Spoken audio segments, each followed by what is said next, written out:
자, 문제 7번 같이 풀어보도록 하겠습니다. 요 문제 7번도 상당히 어려운 문제입니다.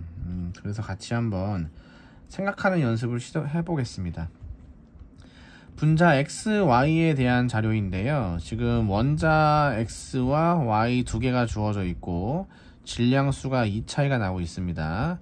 보시면 중성자수분의 전자수가 상대값 처리가 되어 있고 같은 값이다. 그리고 지금 5대 4이다 라는 것도 알 수 있고요. 양성자수의 차이가 2라는 것도 알 수 있겠습니다. 보통 이 문제를 처음 접하시면은 굉장히 풀기가 어려운데 그래도 평소 하던 가닥대로 해보시면은 먼저 이런 생각은 해볼 수 있겠죠. 여기를 양성자수로 바꿔서 하는 것이 좋겠다 라는 생각을 해볼 수 있겠습니다. 자, 그 다음에도 되게 애매한데요. 뭐 이런 거를 이용하려고 하자니 여기에다가 양성자수를 정확하게 모르니까 뭐 문자 처리를 해야 되나 뭐 이런 생각을 하는데 중성자수를 모르네. 그럼 이거 같게 하기 위해서는 뭐 어떻게 세워야 되나? 만약 여기 중성자수가 다를 수 있으니까 여기를 뭐 x로 두고 뭐 y로 둬야 되나 하기 시작하면은 문자가 점점 많아지기 시작하면서 계산하기가 상당히 복잡해집니다. 그래서 저는 제일 깔끔하게 풀 수 있는 방법은 첫 번째, 여기에 단서가 숨겨져 있다고 생각하는데요. 그렇게 생각했던 이유는 둘이서 동위원소 관계이기 때문입니다. 그래서 양성자의 개수가 동일하다라는 건데 정확하게 몇 개인지는 몰라도 얘네들의 값이 같다라는 걸 알 수 있으니까 비율상으로 1대1 정도라는 것은 세울 수 있게 되거든요. 그럼 이제 중성자의 개수를 모르는 상황에서 어떤 값을 넣으면은 5대 4가 나올까 고민해 보시면 4대 5까지는 충분히 넣어 볼 수 있습니다. 받아들이실 수 있죠. 그래서 이렇게 푸는 게 제일 이제 좋은 풀이인 것 같고요. 이렇게 했을 때 현재 중성자의 비율이 4대 5라는 것을 알 수 있습니다. 자, 그 다음엔 어떻게 해야 되느냐? 천천히 고민해 보시면 지금 질량수의 차이가 2가 난다라는 건 사실상 중성자수가 2개 차이 난다라는 말과 똑같은 말이거든요.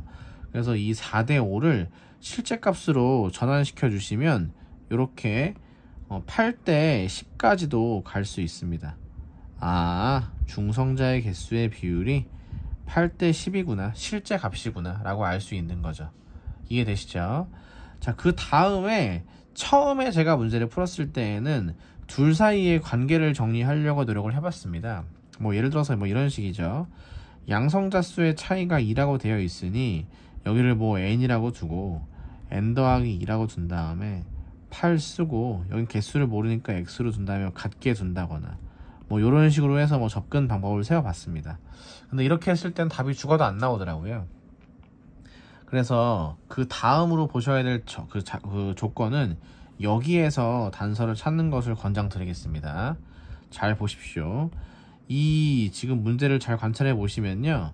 질량수 A짜리 X가 공통으로 들어있는 상황에서 질량수 B짜리와 B 플러스 2짜리 Y가 들어있는 거거든요. 그 말은 다른 말로 했을 때 여기에 들어있는 양성자의 개수와 중성자의 개수와 여기에 들어있는 중성자의 개수가 동일하다라는 사실을 알 수 있습니다. 그리고 이미 이놈과 이놈의 중성자수는 우리가 알고 있고요. 그래서 그거를 이용해서 식을 세워 보겠습니다. 제가 질량수 A짜리 X의 중성자의 개수를 정확하게 모르니까 그냥 문자를 활용해서 n개라고 한번 더 보겠습니다. 그러면 식이 이렇게 세워지죠. n 더하기 8을 n 더하기 10으로 나눠야 되는 상황이 되는 거죠. 그러면 요놈의 값이 현재 8분의 7이다 라고 식을 세울 수 있게 되는 거고요.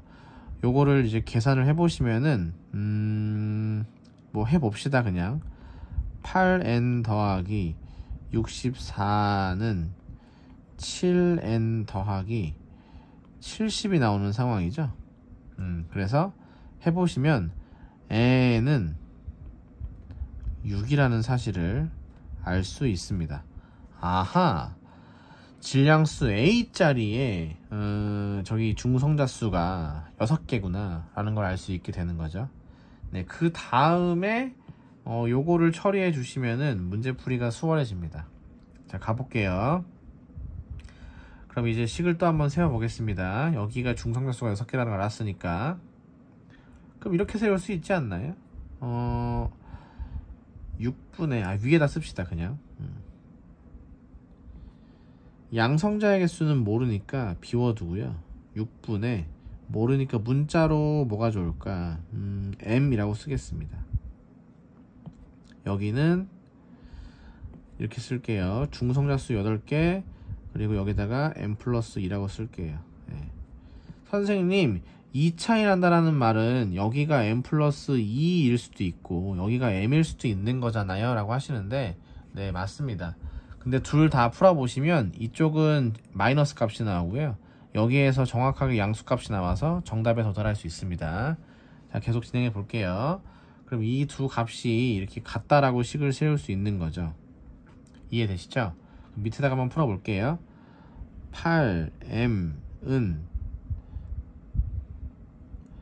6m 더하기 12가 되기 때문에 m은 또 6이 나옵니다. 그 말은 양성자의 개수가 6개라는 것이죠. 그리고 중성자의 개수도 6개라는 거죠. 이해되시겠죠? 네. 이걸 활용해 보시면 여기는 질량수 12짜리 탄소로 바뀌는 거고요. 옆에는 지금 양성자수가 2 차이 나니까 우선 산소 원자번호 8번이고요. 중성자가 8개 있으니까 16. 여기는 질량수 18짜리 산소가 되겠습니다. 이해되시겠죠? 네, 거의 다 왔어요. 자, 그럼 마무리 작업해 봅시다. 질량수 18짜리 산소의 중성자수는 10개라고 보시면 되겠고, 질량수 12짜리 탄소는 양성자의 개수가 6개니까 답이 5분의 3, 4번이 나오는 겁니다. 그런데 이걸 처음 풀어본 학생들은 여기까지 생각하기가 쉽지가 않아요. 첫 번째 관문은 양성자의 개수가 동일하다고 볼 때 이거를 이제 5대 4니까 4대 5라고 역수 처리를 해서 풀 수 있는지, 그 다음에 중성자 수가 실제 개수가 2개 차이 나니까 8대 10 처리를 할 수 있는지, 여기서 좀 어려워지고요. 두 번째는 이 값을 처리해 가지고 중성자 수의 개수를 구하는 게 어렵습니다. 요 생각을 해내시면은 자연스럽게 나머지 값들도 구할 수 있게 되면서 다 정리가 되는 거죠. 이해되시겠죠? 네, 어려우니까 이 문제는 2번, 3번씩 여러 번 반복해서 풀어보길 권장드리겠습니다.